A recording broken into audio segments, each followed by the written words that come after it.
Former Georgia resident, I used to be in your District 6. I know some of the issues, not just in the metro Atlanta area, but as you start moving north, as you get into more rural counties.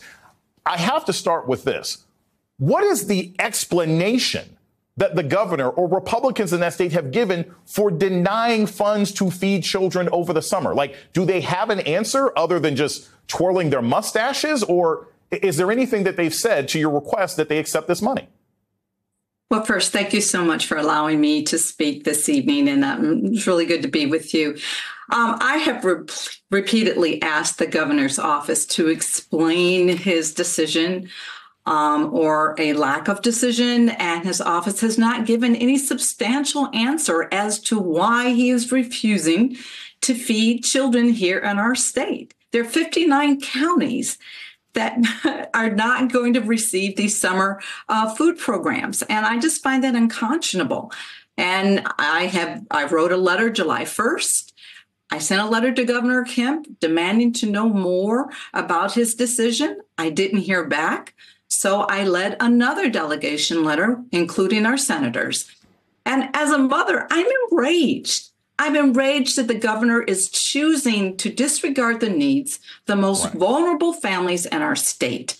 I was a single mother myself during the Great Recession, so I understand how hard it can be to keep food on the table or to make ends meet. And there are 1.2 million children in the state of Georgia that need this help.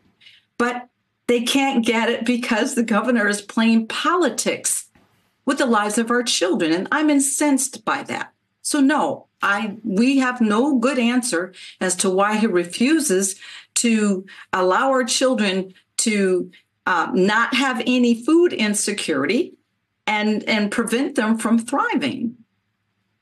And I want to make this clear to the audience.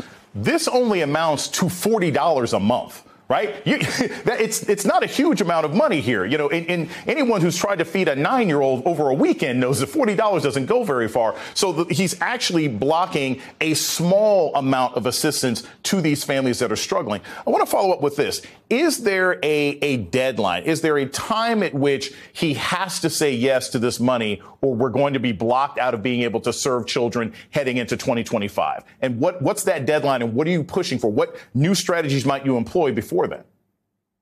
August 15th is the deadline, right around the corner.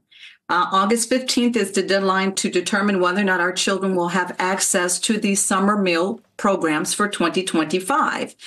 Now, the USDA has authority over this program, and I'm not sure what happens after August 15th. That will be decided by the USDA, should the governor determine that he wants to be a part of this program.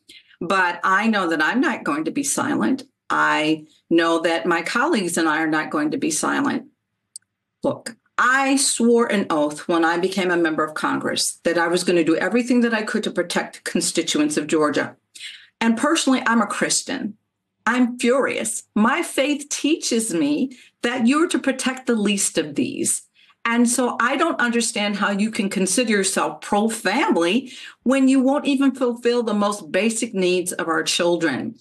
And I just understand that as an elected official, we're tasked to do better.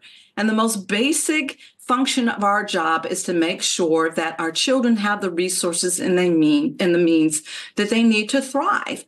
And I just believe if we're not willing to do our basic duty as elected officials, then we don't need to be in office.